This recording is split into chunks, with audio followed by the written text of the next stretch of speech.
Hello students, पिछले video में हम लोगों ने प्रश्नावली 9.1 के क्वेश्चन नंबर 1 और 2 को सॉल्व किया है।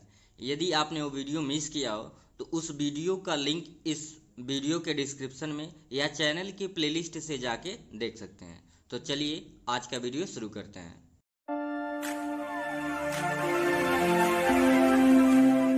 क्वेश्चन नंबर 3 आपका है, कह रहा है एक ठेकेदार बच्चों को खेलने के लिए एक पार्क में 2 फिसलन पट्टी लगाना चाहती है। 5 वर्ष से कम उम्र के बच्चों के लिए वह एक ऐसी फिसल पट्टी लगाना चाहती है जिसका शिखर 1.5 मीटर की ऊंचाई पर हो और भूमि के साथ 30 अंश के कोण पर झुका हुआ हो, जबकि इससे अधिक उम्र के बच्चों के लिए वह 3 मीटर की ऊंचाई पर एक अधिक ढाल की फिसल पट्टी लगाना चाहती है जो भूमि के साथ 60 अंश के कोण बनाती है। प्रत्येक स्थिति में फिसल पट्टी की लंबाई होनी चाहिए। ठीक है, ये बहुत ही इजी क्वेश्चन है। इस क्वेश्चन को देखते हैं। तो आप पार्क में जाते होंगे तो देखते होंगे फिसल पट्टी जो बोलते हैं, बच्चे जो चढ़ के ऊपर से स्लिप करते हैं उसको हिंदी में बोलते हैं फिसल पट्टी। यहाँ पे आप देख सकते हो छोटे बच्चों के लिए जो बनाया गया फिसल पट्टी, उसकी हाइट यही होगा ना, जमीन से इसकी हाइट कितनी है 1.5 मीटर और फिसल पट्टी कुछ ये वाला होगा। ये कह रहा है धरती के साथ, तो धरती के साथ कितने डिग्री का एंगल बना रहा है 30 अंश के साथ। क्वेश्चन समझ आ गया होगा। ये छोटे बच्चों के लिए। और बड़े बच्चों की जो फिसल पट्टी है उसकी हाइट यानी धरती से उसकी हाइट 3 मीटर पे है और इस फिसल पट्टी की लंबाई ज्ञात करनी है जो कि धरती से कितने अंश का कोण बना रहा है, 60 अंश का कोण बना रहा है। तो ये मेन इसमें क्या होता है आपको समझना कि इसमें फिगर कैसे बन रहा है, क्योंकि फिगर अगर आपने बना दिया, ट्रायंगल बना लिया तो आपको क्वेश्चन आसानी से लग जाएगा।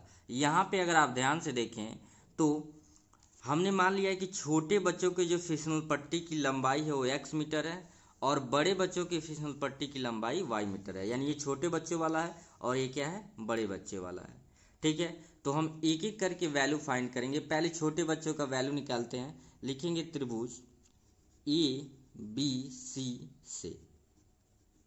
देखिए आपको ट्रायंगल 6 रेशियो होते हैं, तो 6 रेशियो में हमें देखिए हमें क्या पता है, ये 90 डिग्री का एंगल है तो 90 के सामने होता है हाइपोटेनस यानी कि कर्ण। ये है क्या है आपका, ये कर्ण है। और अगर ये एंगल है तो एंगल के सामने वाले को हम क्या बोलते हैं, लंब बोलते हैं, यानी कि परपेंडिकुलर है। तो हमें रेशियो किसका चाहिए, लंब और कर्ण का, लंब और कर्ण का। तो ये किस में होता है, साइन थीटा में।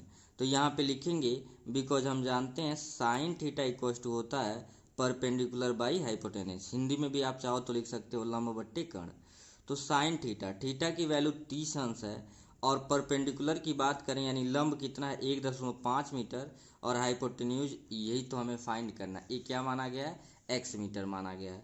साइन 30 की वैल्यू कितना होता है 1/2 इज इक्वल टू 1.5/x। इसका गुणा इसमें करेंगे, इसका गुणा इसमें करेंगे तो x का 1 में मल्टीप्लाई करेंगे तो ये x ही होगा और 1.5 का 2 में मल्टीप्लाई करेंगे 3 और चूंकि मेजरमेंट मीटर में है तो मीटर में आ गया। ये आपके क्या आ गया, छोटे बच्चों के फिसल पट्टी की लंबाई कितने मीटर की होगी, 3 मीटर की होगी। सेम इसी प्रकार से इसी इंफॉर्मेशन के साथ अगर आप ध्यान से देखें तो हम अब ट्रायंगल क्या कंसीडर करेंगे, PQR। किसमें, PQR में। तो लिखेंगे त्रिभुज PQR से। सेम यहाँ पे भी वही कंडीशन है। यहाँ पे अगर 90 डिग्री है तो 90 डिग्री के सामने को हम क्या बोलते हैं, कर्ण बोलते हैं और एंगल के सामने वाले को क्या बोलते हैं, लंब बोलते हैं। लंब को हम P से डिनोट करते हैं। ठीक है, तो फिर वही ratio sine theta equals to perpendicular by hypotenuse यानी कि लंब बट्टे कर्ण होता है। क्या होता है, लंब बट्टे कर्ण। अब इसमें हम वैल्यू को रखेंगे, थीटा की वैल्यू कितनी है 60 अंश का, तो साइन 60 हो जाएगा। परपेंडिकुलर आपका 3 है, ये लंब कितना है 3 है और कर्ण, अगर कर्ण की बात करें तो कर्ण आपका कितना है, कर्ण ही निकालना है जो कि माना गया y। और 60 की वैल्यू कितना होता है साइन में, √3/2 इक्वल्स टू 3 और y। अब क्रॉस मल्टीप्लाई जब आप करेंगे तो यहाँ पे कुछ इस तरीके से हो जाएगा, √3 का y में मल्टीप्लाई होगा तो √3y हो जाएगा और 2 3 जा यहाँ पे क्या हो गया 6, तो y इक्वल्स टू 6 और बाई में क्या होगा √3। अब अगर 6 को देखें तो आप 3 इंटू क्या लिख सकते हो 2/√3। और मैंने कई बार आपको बताया है √3 इंटू √3 इज इक्वल्स टू क्या होता है 3 होता है। ठीक है, तो इस इंफॉर्मेशन से अगर इसको हम √3 से कैंसिल आउट करते हैं तो y की वैल्यू क्या आ जाएगा 2√3। और चूंकि मीटर में है तो मीटर में। अगर आप चाहोगे तो √3 की वैल्यू 1.73 रख के आप वैल्यू निकाल सकते हो सिंपल में, या यहाँ तक भी छोड़ दोगे तो कोई दिक्कत नहीं है। तो इस तरीके से इस क्वेश्चन का फिसलन पट्टियों की लंबाई ज्ञात करना था। अब चलिए क्वेश्चन नंबर 4 का सॉल्यूशन देखते हैं। क्वेश्चन नंबर 4 एक छोटा सा क्वेश्चन है। कह रहा है भूमि के एक बिंदु से जो मीनार के पाद को आधार बोलते हैं। ट्रिग्नोमेट्री में जब भी ये वर्ड यूज होगा तो आधार, किसी भी पेड़ के मान लीजिए निचले भाग को पाद या आधार कहेंगे, मीनार के निचले भाग को पाद या आधार बोलते हैं। पाद बिंदु से 30 मीटर की दूरी पर है। मीनार के शिखर का उन्नयन कोण 30 अंश है। मीनार की ऊंचाई ज्ञात कीजिए। यानी भूमि के एक बिंदु से जो मीनार के पाद से कितने मीटर दूरी पे है 30 मीटर दूरी पे है। तो चलिए इसका फिगर बनाते हैं और फिर सॉल्व करते हैं। अब बहुत ही आसानी से आप अगर ड्राइंग इसका सही से बना पा रहे हैं, ड्राइंग का मतलब है ट्राइंगल। क्या कह रहा है देखिए, एक मीनार है तो हमने मान लिया है कि ए बी क्या है मीनार है। तो मीनार के पाद से, पाद को आधार बोलते हैं, आधार से 30 मीटर दूरी पे, ध्यान से देखिए एक मीनार है, मीनार के आधार या पाद से 30 मीटर दूरी पे उसका उन्नयन कोण का मतलब नीचे से ऊपर देखा जाता है, नीचे से ऊपर। तो अभी सी बात है कि यहाँ से आप कहाँ किसको देख रहे हैं, मीनार के ऊपरी भाग को देख रहे हैं, मीनार के ऊपरी भाग को, टॉप को देख रहे हैं। तो मीनार के आधार से 30 मीटर दूरी पे उस बिंदु से मीनार का उन्नयन कोण 30 अंश है। तो कुछ इस तरीके से बनेगा। तो आपको क्या निकालना, मीनार की ऊंचाई। बहुत ही आसान है। अब यहाँ ध्यान दें तो ये 90 डिग्री का है और 90 डिग्री के ठीक सामने कर्ण होता है, ठीक है। और एंगल के ठीक सामने आपका क्या हो जाता है, लंब होता है। लंब का मतलब परपेंडिकुलर, और बचा क्या, आधार। तो हमको रेशियो किस में चाहिए, h और 30, यानी कि लंब और आधार में। किस में चाहिए, लंब और आधार में। तो ये रेशियो किस में होता है, या तो tan में होता है या तो cot में होता है। तो लिखेंगे हम यहाँ पे त्रिभुज ABC से हम जानते हैं because tan theta equal to होता है परपेंडिकुलर बाई बेस, यानी लंब बट्टे आधार। क्या होता है, लंब बट्टे आधार। अब आपको चूज वही करना है जिसको आपको रिक्वायर्ड हो। मैंने क्यों tan लिया, क्योंकि हमें लंब और आधार का रेशियो चाहिए था। वैल्यू पुट करिए, tan 30 थीटा की वैल्यू क्या है, ये होता है थीटा की वैल्यू, ठीक है। लंब आपका है h और आधार की वैल्यू कितनी है, 30 है। tan 30 की वैल्यू क्या होता है, tan 30 की वैल्यू होता है 1/√3 इज इक्वल टू h/30। इसका गुणा इसमें और इसका गुणा इसमें, तो √3 का h में होगा तो √3h हो जाएगा, और ये क्या हो जाएगा 30। ये इंटू में नीचे हो जाएगा डिवाइड, यानी कि h इक्वल टू 30/√3। तो 30 को हम लिख सकते हैं 3 इंटू 10, और ये तो कई बार √3 से इसको कैंसिल आउट करोगे। फाइनली h की वैल्यू, ये 3 कटा √3 से तो बचेगा, 10 को पहले लिख लेते हैं 10√3, और मेजरमेंट मीटर में है तो ये किस में आ जाएगा, मीटर में। यानी कि हाइट आपके मीनार की हाइट कितनी आ गई, 10√3 मीटर। तो इस तरीके से क्वेश्चन बहुत ईजी है। अब चलते हैं क्वेश्चन नंबर 5 पे।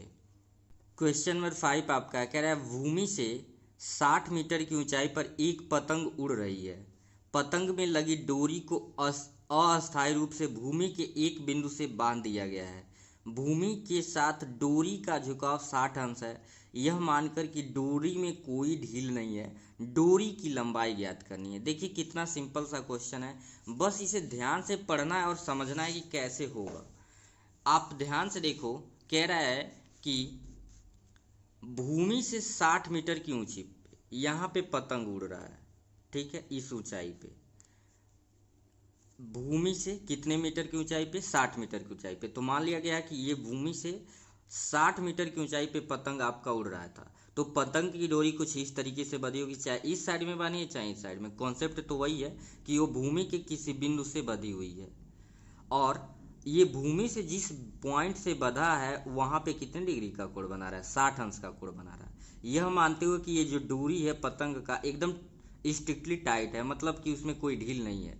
इस डोरी की आपको क्या बताना है, लंबाई बताना है। तो बहुत सिंपल है, हमने क्या मान लिया है, माना डोरी की लंबाई कितनी है, x मीटर है। मान लिया गया कि इस डोरी की, क्वेश्चन एक बार और समझ लें, धरती से 60 मीटर की ऊंची पे पतंग उड़ रहा था, ऊंचाई पे। तो या तो इस साइड में डोरी बांधा जाएगा या तो इस साइड में, और जिस जहाँ पे बांधा जा रहा है वहाँ पे 60 अंश का कोण बन रहा है। तो बताना है कि इस डोरी की लंबाई जो पतंग की कितनी है, हमने क्या मान लिया, x मीटर। एज यूजल आप देखो तो ये 90 डिग्री है, 90 डिग्री के सामने होता है हाइपोटेन्यूज यानी कि कर्ण, ठीक है, और एंगल के सामने क्या होता है, लंब। तो अब बताओ आपको रेशियो किस में चाहिए, लंब है और कर्ण है, लंब और कर्ण में, तो या तो साइन थीटा या तो कोसेक थीटा। तो लिखेंगे त्रिभुज ए बी सी से। हम जानते हैं कि साइन थीटा का फार्मूला होता है परपेंडिकुलर बाई हाइपोटेन्यूज, यानी कि लंब बट्टे कर्ण। बस अब इसी में वैल्यू को रख दो, ये आपके थीटा की वैल्यू है, साइन थीटा, थीटा के जगह पे कितने डिग्री है, 60 अंश। थीटा की वैल्यू क्या है, मतलब एंगल कितने डिग्री का बना रहा था, 60 अंश का। लंब की वैल्यू 60 मीटर है और कर्ण क्या है आपका, x है। साइन 60 की वैल्यू होता है √3/2 इज इक्वल टू 60/ax है। अब आपको क्या करना है, क्रॉस मल्टीप्लाई, यानी इसका गुणा इसमें और इसका गुणा इसमें।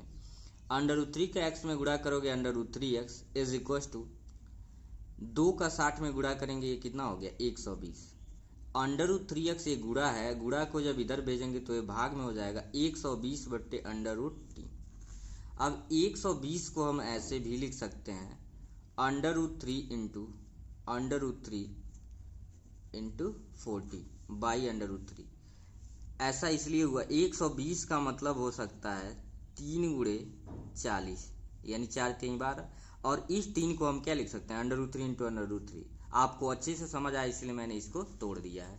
तो फाइनली आपके x की वैल्यू क्या बच जाएगा, 40/√3, और किस में आ जाएगा, क्योंकि सारे मेजरमेंट मीटर में है तो ये भी आ जाएगा मीटर में, ये आपका क्या हो जाएगा, आंसर हो जाएगा। तो आई होप आज के सारे क्वेश्चन आपको अच्छे से समझ आ गए होंगे। अगर किसी भी क्वेश्चन में कोई डाउट है तो कमेंट सेक्शन में पूछ सकते हैं। यदि चैनल पे नए हो तो सब्सक्राइब कर ले, ताकि जब भी नया वीडियो अपलोड किया जाए आपको सबसे पहले मिले। फिर मिलेंगे नेक्स्ट वीडियो में, तब तक के लिए थैंक यू।